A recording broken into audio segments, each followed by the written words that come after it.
What an outstanding talent. A woman of many firsts. She is a certified bona fide professional wrestler, ranked number 22 of the top female wrestlers in the world of the PWI Women's 100 in 2020. She is a certified bona fide talk show host, AEW's first with The Waiting Room on my favorite show, AEW Dark. She is a certified bona fide dentist. No, not the Isaac Yankem type. Sorry, Glenn. She has degrees from Penn State, University of Pittsburgh to prove it. A top wrestler who's a legit dentist. Another first. She is a certified bona fide resident of one of my favorite places in the whole wide world, Punxsutawney, Pennsylvania. A pro wrestler from Punxsutawney. More firsts, more history. And on Wednesday, that trend continues as the first women's wrestler signed by AEW will make even more history, as will her opponent, when Dr. Britt Baker D.M.D. battles her rival Thunder Rosa in the main event of AEW Dynamite St. Patrick's Day Slam on TNT. Women main eventing Dynamite at first too. We want to hear all about this exciting matchup with the special stipulations. But first and foremost, Dr. Britt Baker, and thank you, other than yourself, what else special is Punxsutawney known for? Well, of course, Punxsutawney is known for a certified bona fide groundhog named Punxsutawney Phil, who is actually a friend of mine. I've met him many, many times. So he has to share the spotlight with me, and I've actually obviously surpassed him a little bit, but it's okay. We're still holding down Punxsutawney together. Hey, how big a city is it?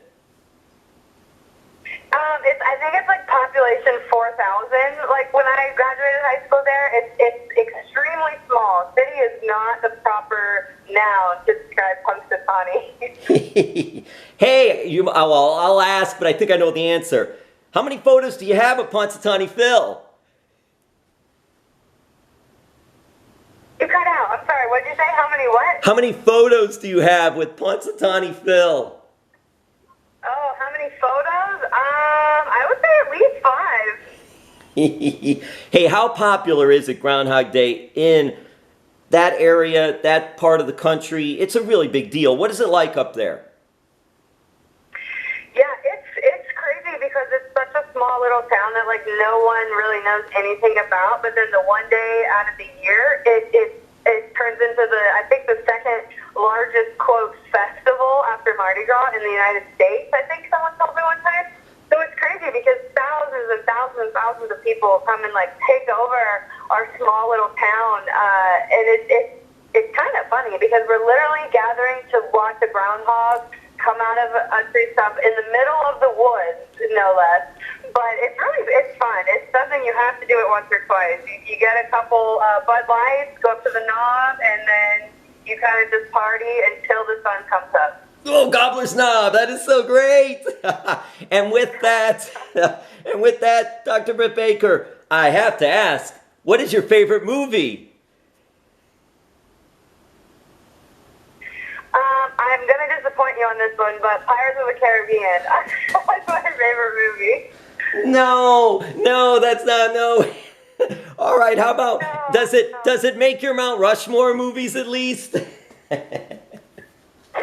doesn't, because it's not filmed in Punxsutawney at all. So it's like it feels a little like not authentic to me. Oh, well, obviously. Maybe one day I will direct, produce, and star in the remake of Groundhog Day, and I will make sure that it's filmed in Punxsutawney.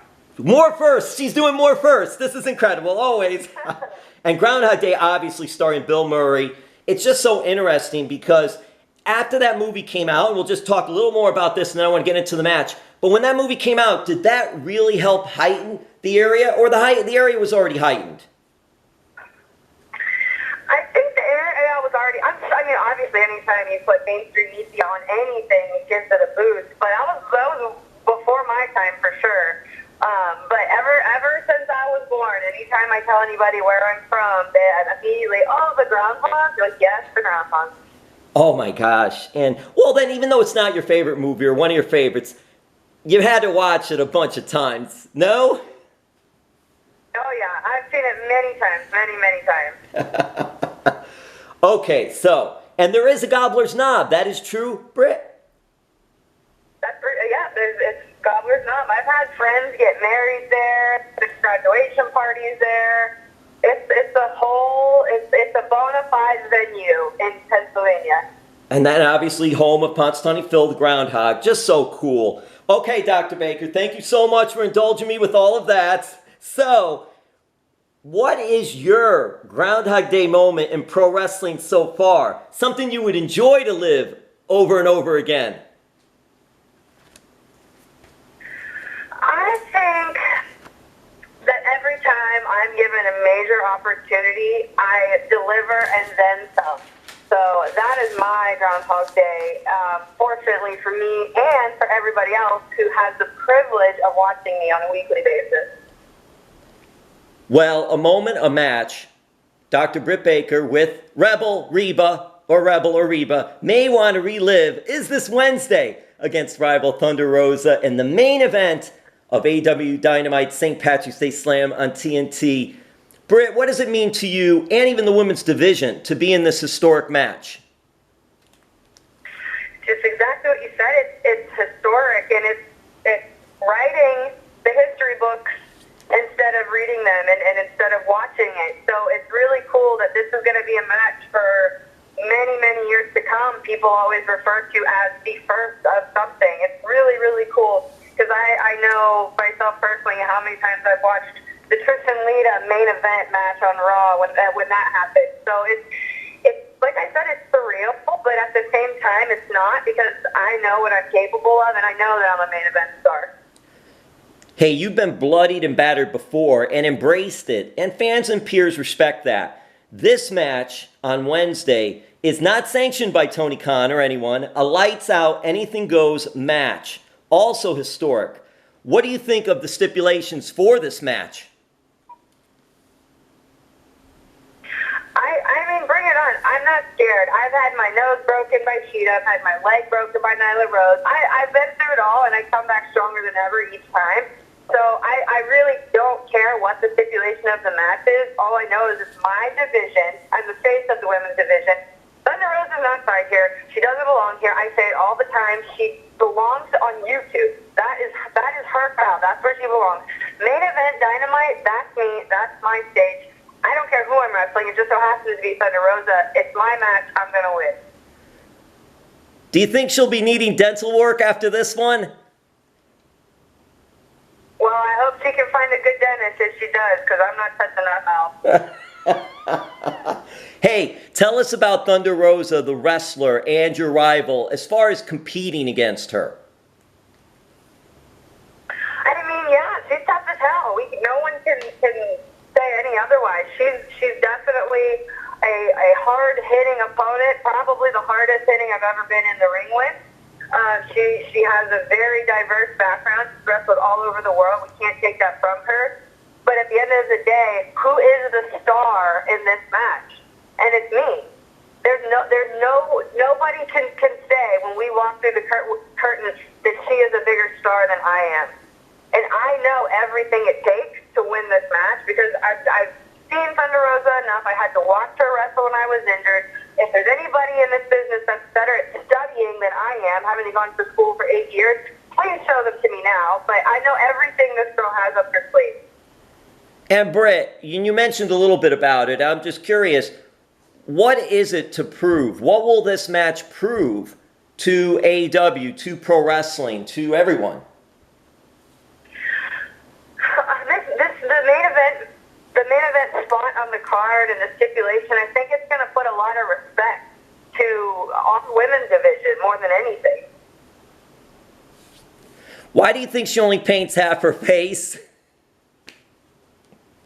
I don't know, but I'm going to pay her to paint her whole face next time because, I mean, we're not working with a lot under there, so. Yes. Hey, Britt, how has this women's division grown? Since you first got there, we've really seen some outstanding talent and the division really elevate itself. What are your thoughts of the division and also the women in it? I mean, I've said from day one to the people criticizing our division that you have to have patience with us. We're a new company, a new brand, a new women's division. most of us have not had a single minute of TV time, and we really got thrown into the deep end with here have 8-10 minute live TV matches with commercial breaks, and don't forget to work the hard cam and this and that. So it was a growing process, and I think now people finally realize that all we needed was a little bit of time, and sooner than later we're going to prevail. We're going to be one of the strongest, if not the strongest, women's division in all of wrestling sooner than later. What really gets you motivated, gets you going, being a part of AEW and just wrestling in general? As far as AEW goes, our boss, Tony Khan, is the most motivating human being I've ever met in my entire life. He loves professional wrestling more than any other human on this planet. He lives, eats, sleeps, breathes wrestling. He knows everything about wrestling, and he's so genuinely excited that he's a part of wrestling and that we are part of his wrestling company. He is my biggest supporter. He's everybody that works for his biggest supporter, where you genuinely want to deliver your absolute best performance for him. It's something you can't really explain until you get to meet him and work with him and work for him. But it's the best feeling in the world, making Tony Khan proud, because he really does treat you like family. And AEW Dynamite St. Patrick's Day Slam on TNT is Wednesday, and it's going to be a huge card, a big event. Gee, Britt, what is it like, too, being a part of all these big shows, whether it be Revolution, Dynamite, AEW Dark, which I love, by the way. What is just being a part of all that? It's really fun. It's a lot. You get to learn and grow a lot by wrestling on the different brands and the different shows and the different pay-per-views and working with different members on the rosters on each and every one of those shows. So it's really fun that we have some diverse products that we get to show you guys every week. How jacked, how hyped were you when you found out that you were going to be main eventing in this big match on Wednesday? I didn't really believe it until the day of, when I saw the card on the whiteboard in the back. I was like, man, we really are main eventing. Because there's some huge names on this show. There's Cody Rhodes, there's Penta, there's Mox, Eddie Kingston, the Good Brothers, Matt Hardy. There's huge names, wrestlers that I've been fans of for years, but I'm main eventing on this show.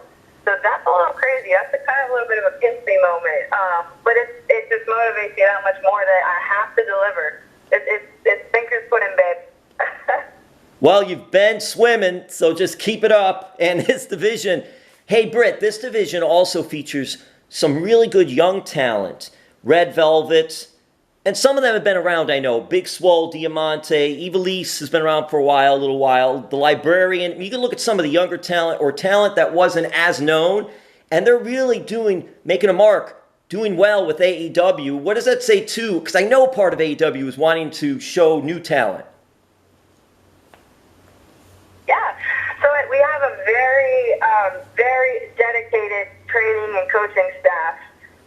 Dustin Rhodes, Jerry Wynn, Kenny Omega. I mean, Kenny we can't possibly say enough about Kenny and his passion for women's wrestling. I mean, he's the heart and soul behind women's wrestling in AEW. But also Tony. Tony is, again, he's so hands-on with everything, and he really wants to deliver the best product, but he wants us to grow and adapt as wrestlers, too.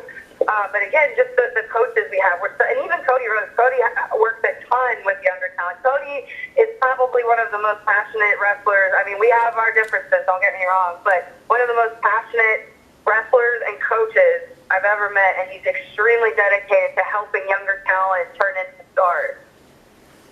And speaking of turning into stars, to see you grow and elevate has been just a unbelievable, crazy ride. And I want to know about the waiting room, because is that an idea you had? Was it a collaboration? How did that come about? No, that was Cody's idea, actually. Cody is really has a great mind for promos and storytelling, and that's really his specialty, especially with my character development specifically. He's really helped me a lot on the promo front, both him and Tony Khan. But it was his idea, and between me, him, and Tony Khan, we kind of all just threw our ideas in the pot and mixed them all together, and that's what you see now on the waiting room. A couple more questions, Britt, and thank you so much. It's interesting how AEW Dynamite has grown as well. And to see the talent there shine has just been, still, this company is still young, but it's done so much.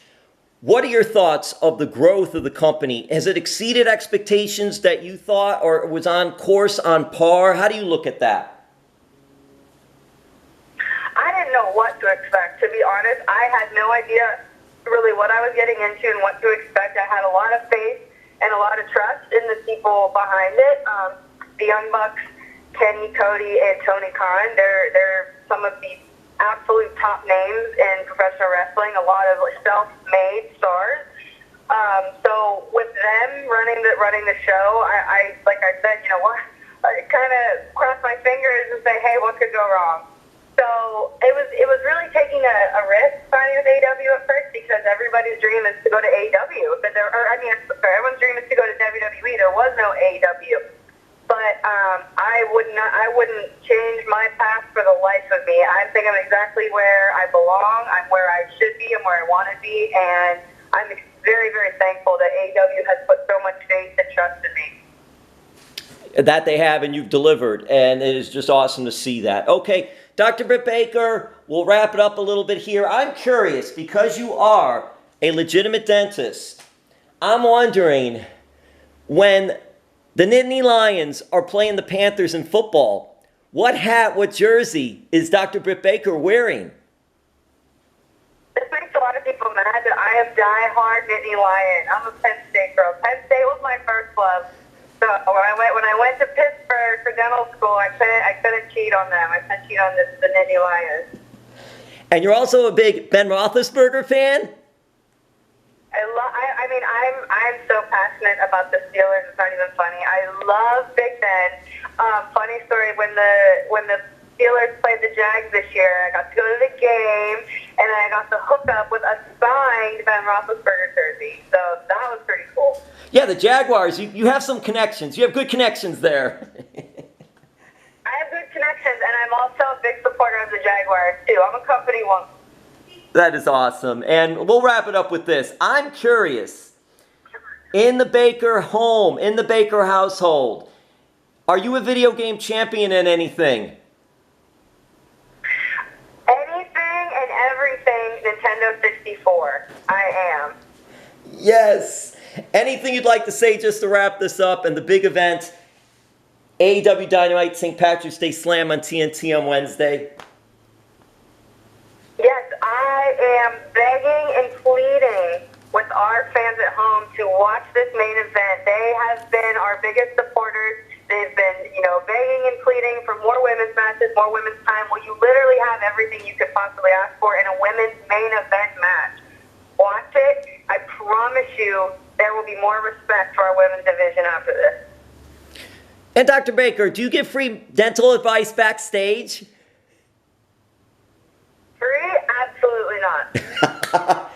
Don't mention any names, Taz, but I'm sure some of them are coming up to you, Taz, but I'm not mentioning any names. No, I have a select few that are on the friends and family discount, but, HIPAA violations, I can't tell you who. There you go. Very good. Well played. Dr. Baker, thank you so much. Thank you.